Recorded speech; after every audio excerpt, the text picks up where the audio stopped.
I'm Nolan Klouda. I direct the University of Alaska Center for Economic Development, and so I'm going to share some perspectives on the military and Alaska's economy, the past, present, and future perspectives. And so I'm really excited to be here today. I am the director of the University of Alaska Center for Economic Development, which is a program of the UAA Business Enterprise Institute.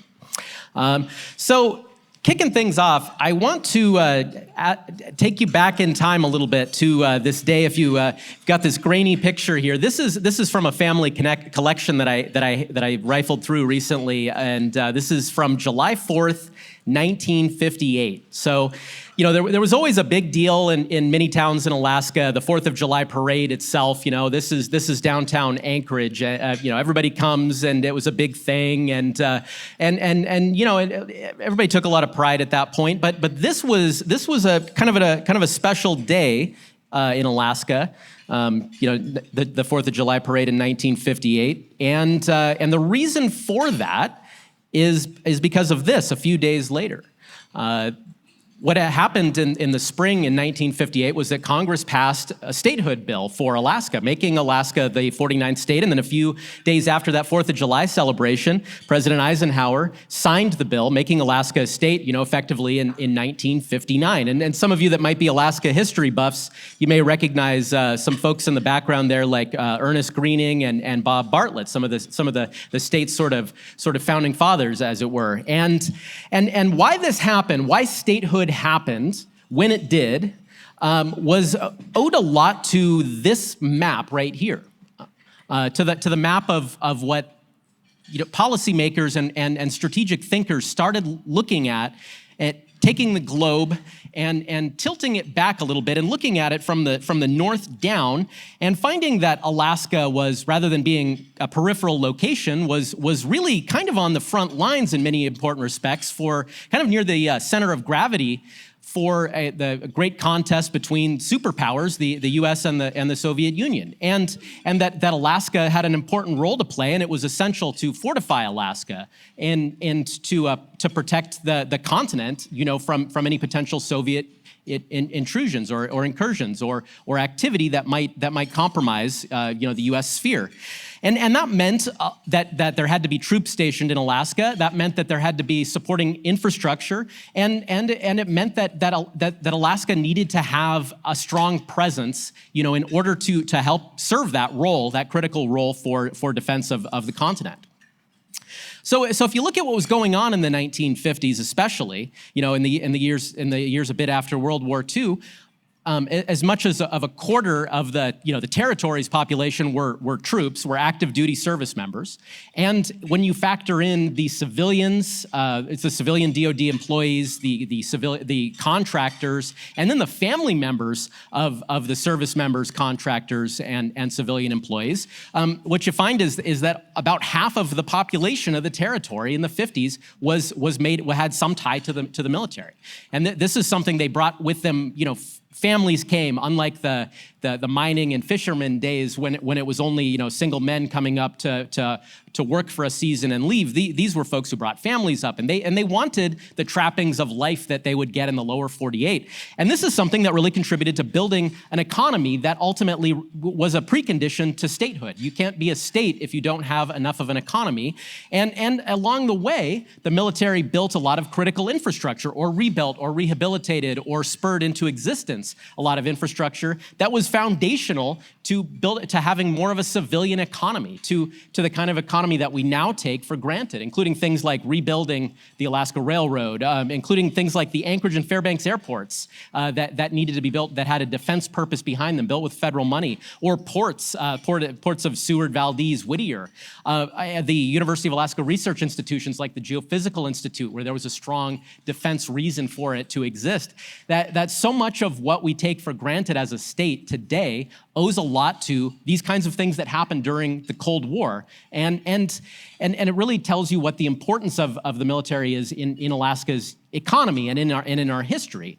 So we've been leading an effort at the Center for Economic Development called the Alaska Defense Industry Resiliency Initiative. And we've been able to, with some funding from the Department of Defense, from the Office of Local Defense Community Cooperation, used to be called the Office of Economic Adjustment, to look at some of these elements of the military's role in our economy and some of the aspects of the military supply chain. And one of the things that we did was an economic impact analysis of defense. How many jobs, how much income is created as a result of military spending in Alaska?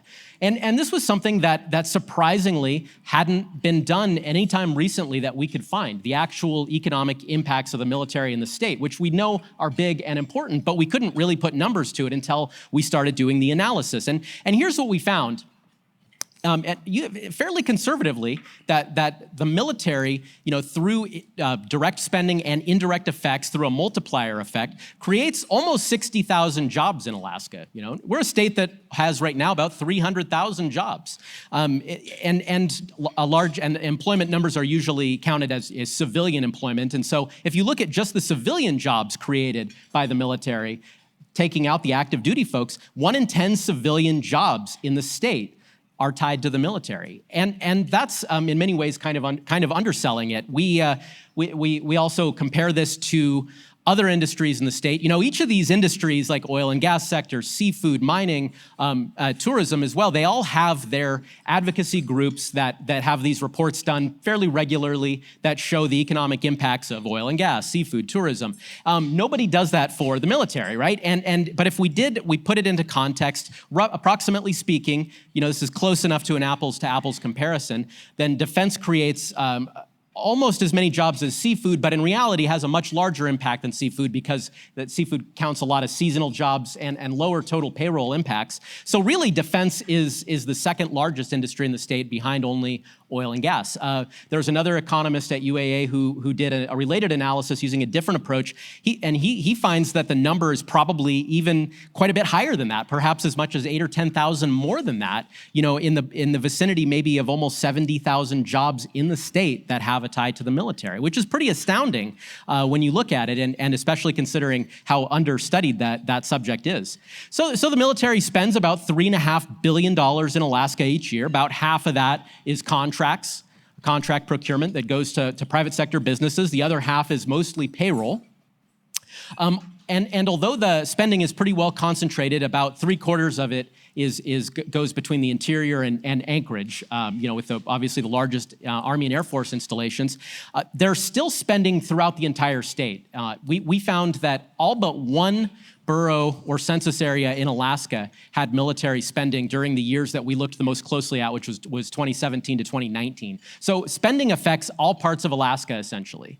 That we have a large contracting base here. Of course, many of them are Alaska Native corporations, as well as a whole bunch of small businesses that actually do work outside of the state and bring profits home, which is a reversal of the usual Alaska economic story of outside firms that take the profits, back home with them. And also we did a survey of defense vendors and found, generally speaking, that folks that are in the defense space, the businesses that serve that sector, are generally more optimistic about the future of defense than they were about the state economy as a whole. So it adds up to the military being a bright spot in the economy in many ways, and probably one that deserves more attention than it receives. Some things that as we dove into this is something that Jim Dodson with the Fairbanks Economic Development Corporation brought to my attention, was that the way that the service branches are looking at the supporting quality of life elements for their service members, right? And the Air Force did this report called Support for Military Families, and they looked at places that have Air Force installations and how supportive they are in terms of two areas: public education, license portability, and finding that they were generally not getting passing scores on those two measures. And this is something that it highlights an issue that might deserve some attention, that despite all these important economic impacts and the importance that the military is putting on quality of life elements, that there's probably need for some attention there. So this is Secretary of Defense Esper in the Military Times was talking about the need to get governors' help on the issue around military spousal employment, which came up earlier today, I think a couple of times, where military spouses often don't have an easy way to transfer their licensing from one state to the next, and Alaska is not doing terribly well on that measure, actually. And also the way that the services, like this is a quote from the Army's Arctic Strategy Report, where they're putting an emphasis on quality of life for their service members. So these are things that in some ways, don't facilitate that continued military presence and those impacts that we think are important, and that are important geopolitically speaking as well. Where you get this sense of rising competition as well when it comes to what it takes to attract and retain a military presence in a state. We do have some geographic features that can't simply be taken away from us. We are in the Arctic, but other states do want a piece of the pie, and I thought that this was kind of an interesting example. We did look at several other states and how they work on military issues from an economic development point of view, and Washington State is one of them.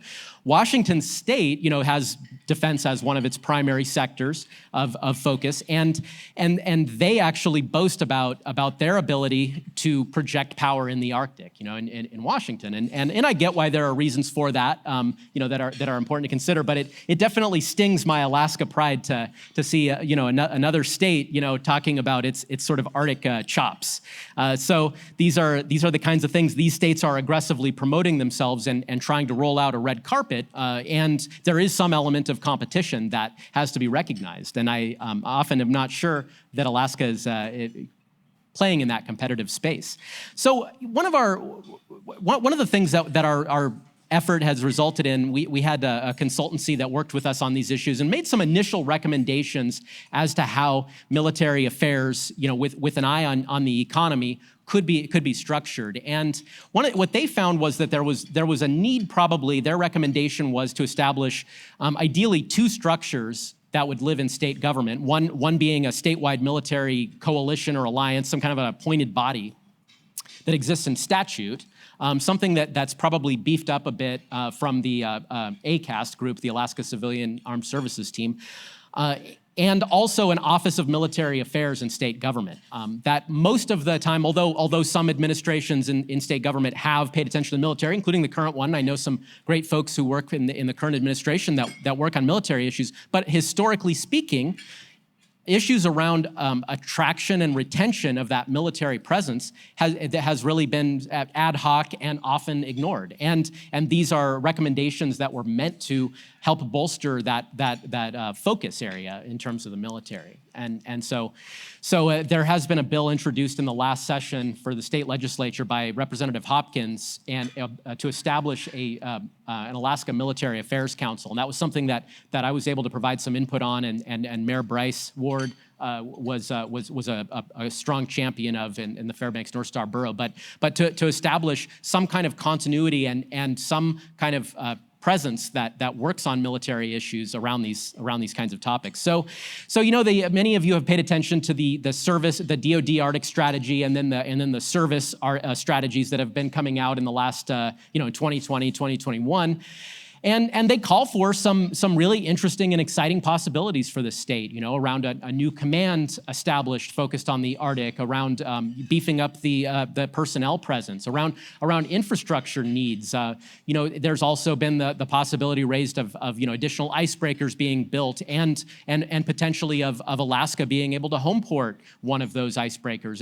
And these are all things that require a partnership with state government and with local government that do require some thought, that require some effort and some kind of a responsible party within state government that works on these issues.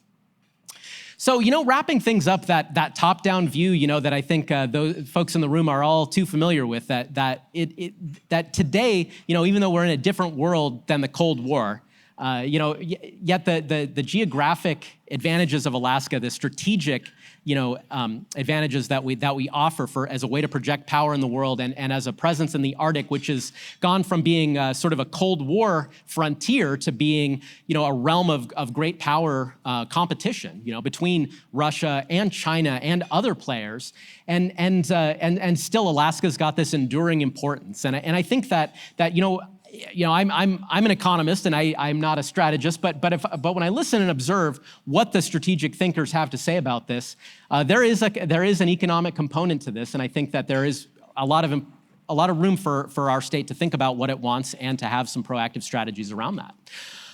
So with that, I'm happy to wrap things up, and I'm going to introduce. I'm going to have some panel members come up and talk about the economic development aspects of this. So thank you very much.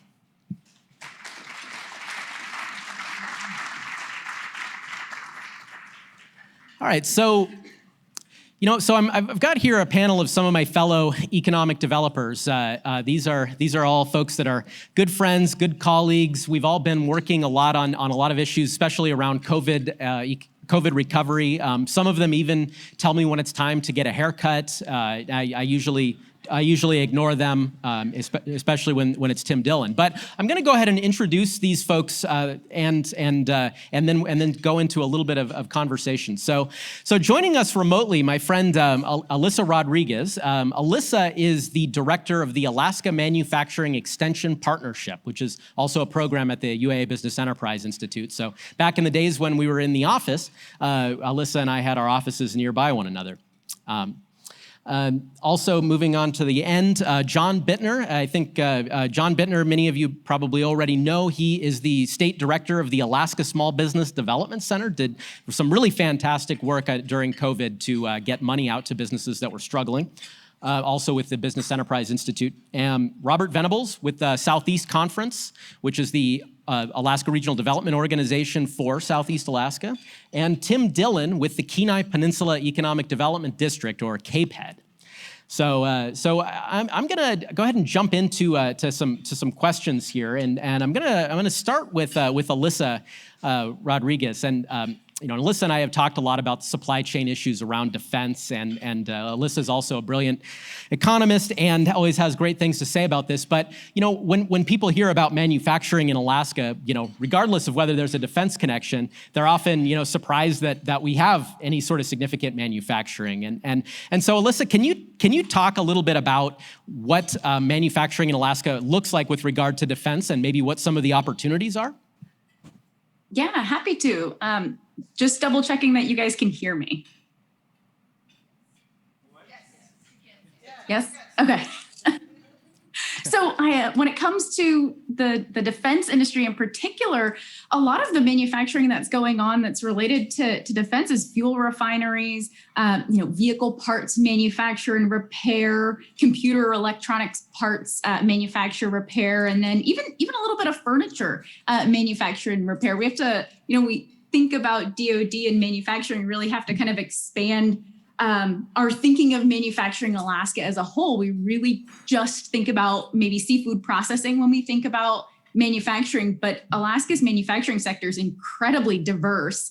And our defense industry needs so much. It's not just armored vehicles or plane parts and things like that. There's a lot of needs. So when we think about some of those opportunities, the companies in Alaska are very capable. So, guided missile space vehicles, we have this capacity in state right now. This isn't a stretch. Armored vehicles, again, components, metal fabrication, kind of generally speaking, as we think about Alaska's manufacturing, even a company that just does metal fabrication, that is manufacturing. So again, we kind of have to expand what we think of traditionally of manufacturing in Alaska.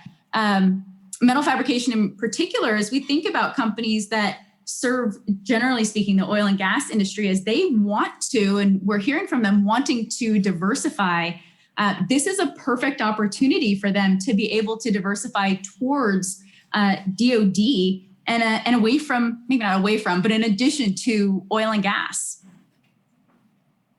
Excellent. Thank you, Alyssa. Something interesting in our research was looking at spending by sector in the military, and I think the fourth largest category was actually manufacturing. And at first, that struck me as, wow, what's the manufacturing? What's the manufacturing that's going on? And it is refined fuel primarily is the largest category, but certainly not the only one. Thank you. So, John. Ask you a little bit about the small business landscape when it comes to defense contracting. The federal government obviously has a lot of programs that try to maximize small business participation in contracting space. And so what are some of your observations, and what kinds of opportunities do you see for small businesses to capture the largest share that they can of contract spending in the military? Yeah, thank you, Nolan. I appreciate the question. One of the things that we see with the Small Business Development Center, we work with thousands of small businesses across the state every year. And to lead off with, I should probably explain the definition of small business. 99.5% of all the businesses in the state are qualified as small businesses in Alaska. That's not a made-up statistic, that's the actual number. So when we talk about small business in Alaska, we're really talking about all the businesses you think of when you think of the economy here. One of the things that we've found when businesses are interested in getting into a contracting relationship with the military, with various bases, a lot of it is education-based. There's a lot that they don't know in terms of not only the process of how to engage the military, how to engage the government in these contracts, but also adjusting their expectations of the timelines involved, the sort of the follow-on work that has to happen. And that is a lot of significant effort, and then you can set yourself up for success rather than failure by doing due diligence beforehand, working with organizations like ours, like PTAC, like so many other organizations in this room who have done this before with so many other businesses. But letting them know what they don't know is, I think, a large portion of overcoming that barrier. All right, excellent. Well, thank you very much, John. So next up, Tim, I'm going to go Robert first. How about that, rather than skipping one? For both of you, Tim and Robert, you're both from representing parts of Alaska that are not always seen as being, we don't host the largest installations, right?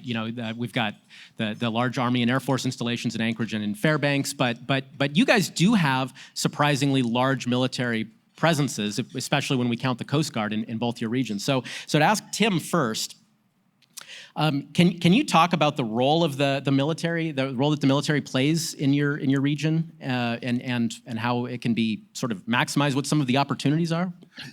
Well, first of all, the Kenai Peninsula, as Nolan mentioned, we don't have big installations down there, but what we do have is we have the marine trades, and the marine trades are huge when it comes to the military.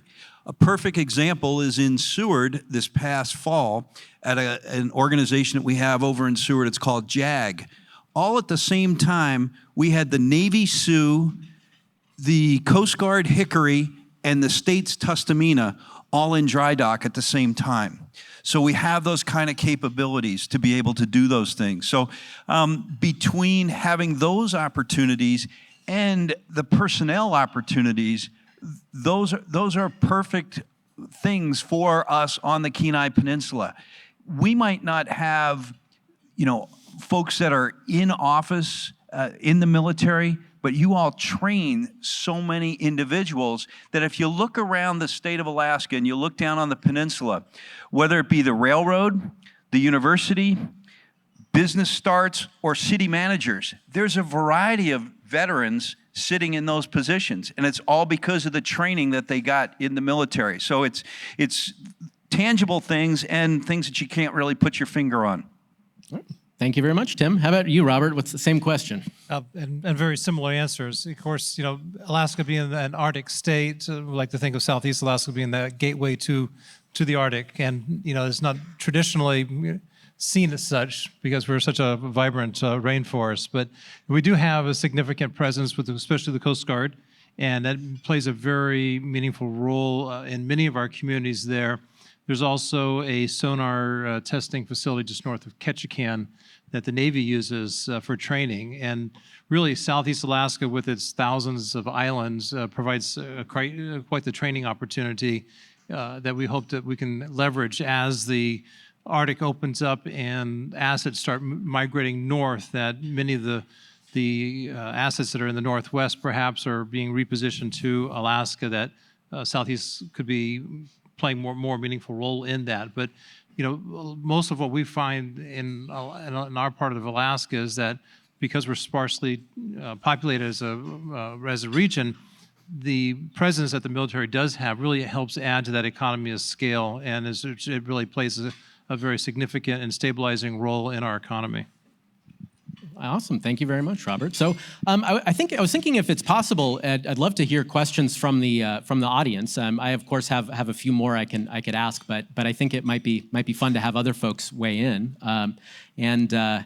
Yeah, George, maybe I can get you a mic. Sorry, I'm throwing Brittany a curveball.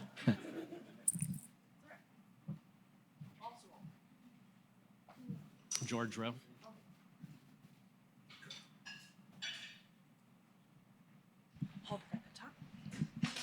Thank you. George Rowe, Department of Energy. And the question that I've got is, as you look at the military communities that are where you are, how much of the personnel, when they leave, when they separate from service, are they creating businesses in your communities? Are they adding to the workforce? How is there this, and then on kind of impact on the economy? Anybody? John? That is a fantastic question. So what's interesting is Alaska has, I believe this is still the case, the largest number of veterans in the nation per capita. And one of the things that results in is a large number of both our business owners and our management level personnel tend to be former military. The skills that they developed in the military make them uniquely suited to being entrepreneurs, to being business owners, to being community leaders. The university where Nolan and I work has had a long history of hiring transitioning military members as upper echelon leadership. The other thing that I think is really important to remember about the skill sets that veterans bring to the table is that Alaska is a very small state population-wise, right? There's only 700,000 of us roughly across the entire state. What that results in is a real pinch in our workforce, not just in terms of the number of people that we can employ or that are looking for employment, but also the number of technically skilled people that we have available to fill positions here. So in order for us to grow our economy, in order for us to diversify, we not only have to have the businesses that are in those industries, but we have to have people with highly technical skill sets to fill the jobs that those businesses create. The military basically solves both of these problems in one fell swoop. They have the technical expertise to start the businesses, and they also have the technical expertise to fill the positions these businesses create. It is a phenomenal synergy. Here in Fairbanks, there's been quite a few programs to help transitioning military active duty military into the entrepreneurial world. In Anchorage, there's many programs as well. It's a huge and quite frankly under communicated resource and service that the military does provide in our communities. One of the things that was mentioned earlier today was quality of living. I think you're going to find, if you spoke to any of the 9 ARDORs around the state of Alaska, that quality of living is so important. And that's one of the reasons why folks coming out of the military are looking to stay in Alaska. Now, I know my friends up here probably have a bet going how long it would take for me to mention this, but the Kenai Peninsula is Alaska's playground. And because of that, a lot of folks, it's great the work that you all do, but you have to take yeah, there it is. But you have to be able to we're good friends. So you have to be able to take a break. You have to be able to relax with your family. You have to be able to go out and enjoy things. And I think more and more, you're going to continue to see that quality of living is really important with the whole piece. When you talk about the training and the level of training out here, I was asked to go over to Kodiak back around a year ago to assist the city and the borough in developing an economic development organization. Every other person I met with was retired out of one area of the military or another, and they were all in key roles. In fact, I've seen several of them here today. But it's outstanding, and that's part of our training system for our leaders here in Alaska. Sure. Thank you. And I would add to that question, the state, we've always had a problem with having a large enough labor force. We've always, name a skill set, anything from shows up on time and passes a drug test all the way up to has this X, Y, or Z technical skill set. There's a shortage of that going on. And so I always feel like anybody who's come up to Alaska as part of their service, when they're exiting their service, whether they end their time here or somewhere else, we got to be making the best possible case that we can for them to stay here, right? I think that they're bringing a lot to our state as far as that productivity goes and that value to the workforce. I think that's a big thing. See other questions from the audience here. Nolan, I'll toss a softball out there since I don't see any hands up. Tim mentioned ARDORs. I was wondering if Robert and Tim can tell us a little bit more about the ARDOR program, what they are, and the work that we're doing to work together as a state to move our economy forward. Well, that's a shameless plug for what the work that we do. But it's very unique. It was because the ARDOR acronym stands for the Alaska Regional Development Organizations, and Tim's organization and mine are also recognized by the federal government as economic development districts.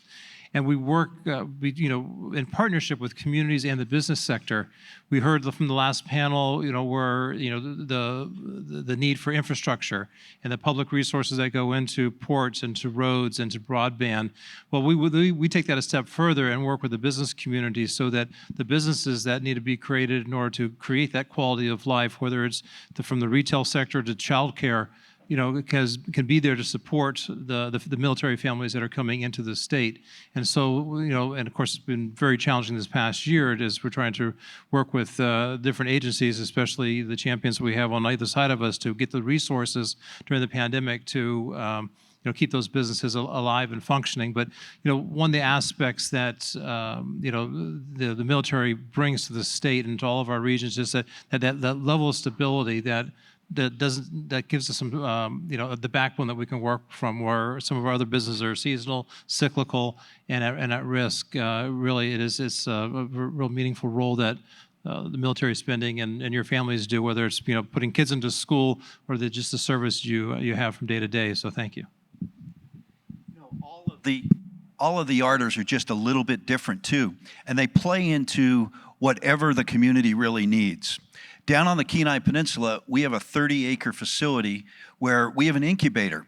We've got 9 businesses that we're in the middle of incubating, and from one day after another, we have people knocking on our door saying, hey, we want to start a business. I just went ahead and retired from the military. Here's my idea.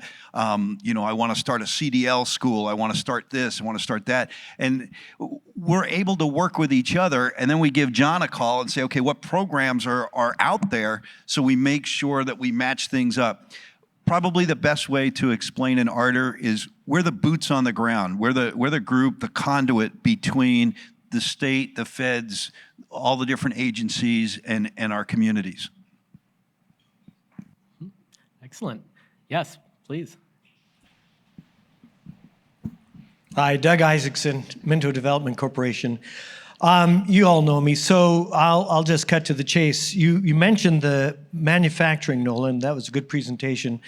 And you have mentioned that this is a diversified industry. But you folks being maritime, Joe Usabelli Sr. once asked me a couple years back, he said, why don't we have shipbuilding in Alaska when we've got the ability to make steel out of my coal right down there in the Anchorage area?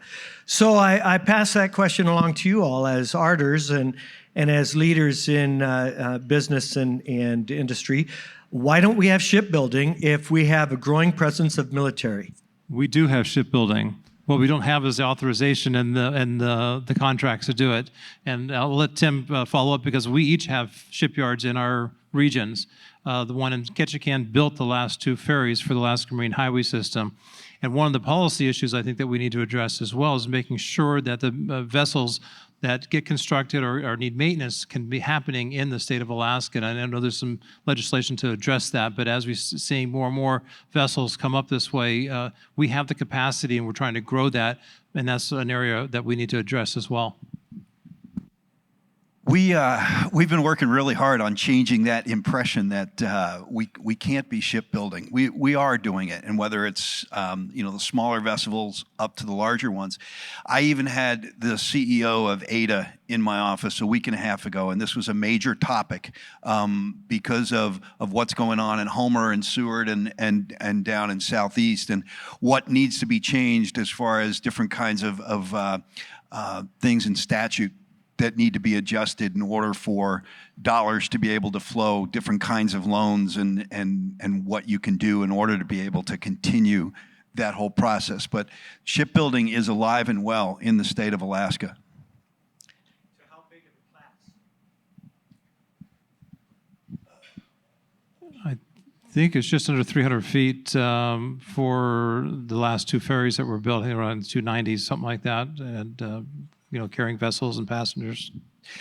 AIDA just did a loan program with an operation out of Homer that's looking to increase the size with that too. I don't have the exact footage, but the state has jumped in there and is trying to help with some of those different areas so that we can do the larger boats. So, and I'm a little bit contrarian on the shipbuilding issue. Not that there aren't sometimes opportunities to build vessels in Alaska, but I think that if you look at the shipbuilding industry nationally, it's not a high-performing industry for the U.S. overall. It's something many shipbuilders in the country, in the lower 48, where costs are lower to operate and markets are larger, struggle to stay open. But I would add a really important caveat to that, and a silver lining to it, is that there's an enormous opportunity to do maintenance work and service work on vessels. We have a huge number of vessels that operate in our state waters, and I think that the kind of work that is especially lucrative in places like Kenai Peninsula and Seward and in Ketchikan and elsewhere are very strong in that area. I think we've got a question in the back. Thank you. My name is Dr. James Morton, and I'm with the University of Alaska Fairbanks. And so this question is to the panel, but as well as to anybody else in the room. So we're having requirements. So DoD have requirements within Alaska and the Arctic.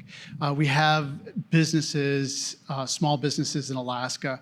We also have a research arm here in Alaska, UAF, UAA, in part UAS. So what vehicles are available to help identify the gaps, to look at what are the research needs and what are ways that we can support maybe through a three-legged stool of industry, DoD, and academics with the research component. How are we being able to identify and collaborate on some of these requirements that we have both currently and then ones that we're anticipating in the future?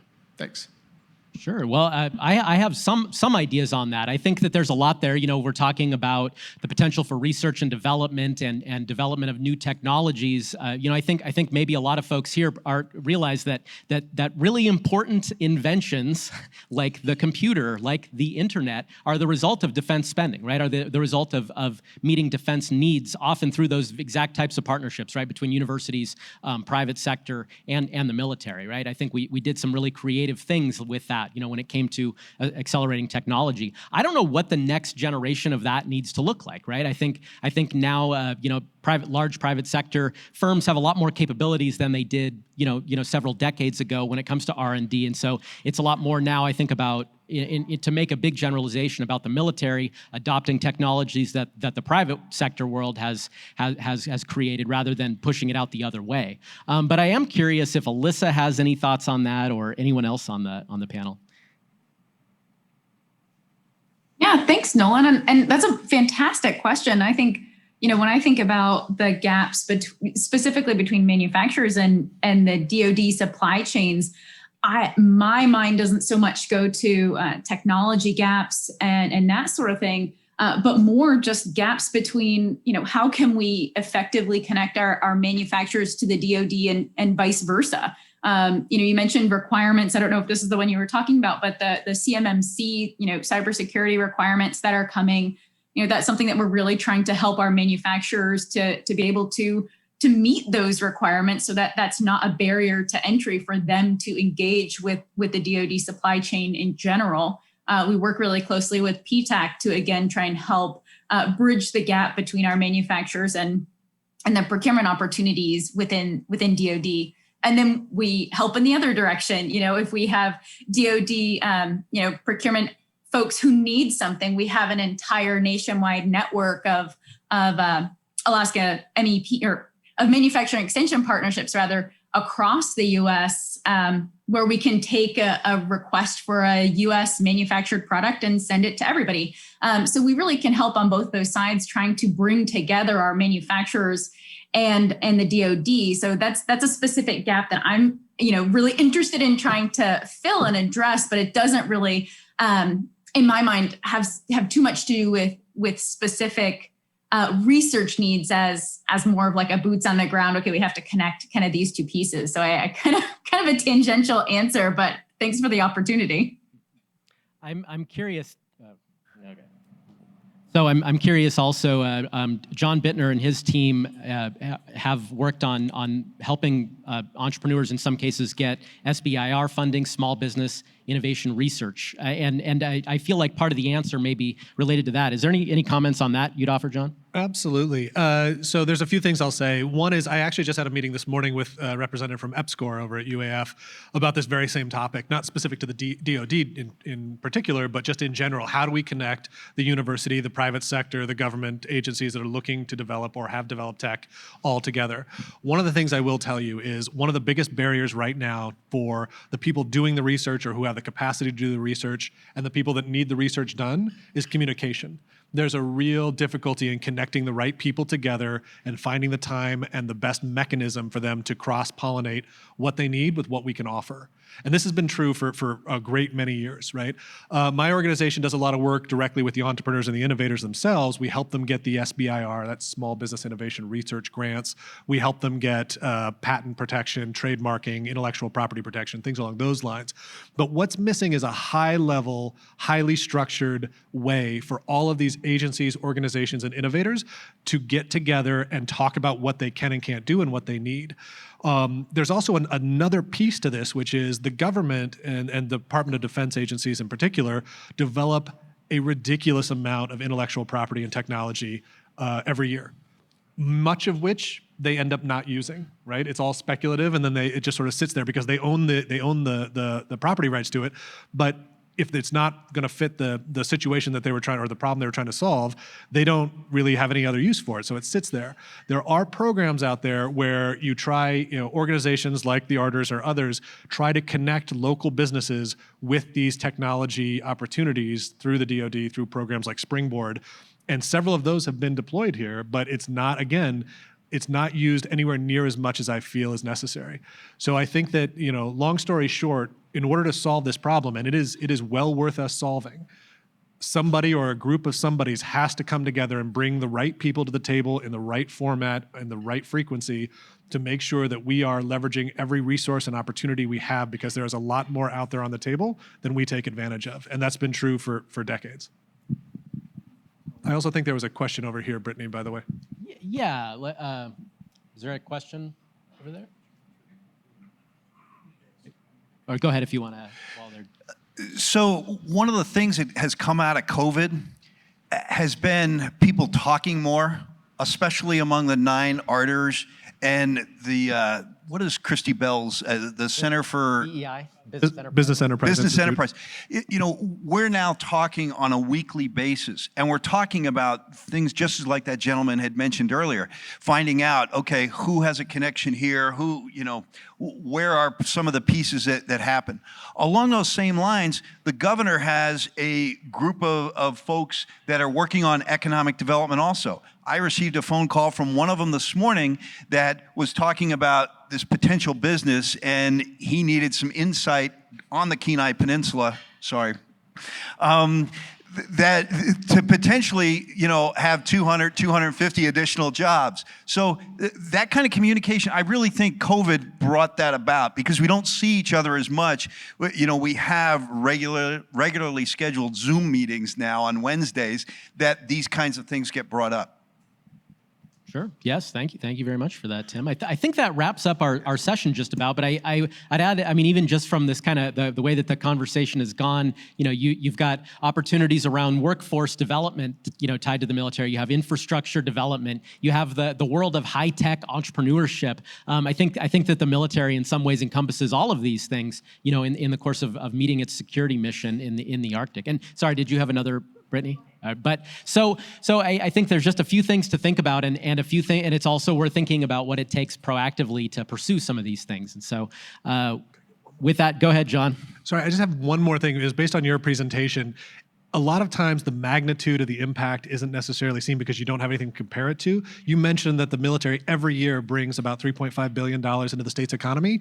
To put that into context, the largest distribution of federal relief funding in the history of our country was deployed here over the last 12 months. It was around $3 billion.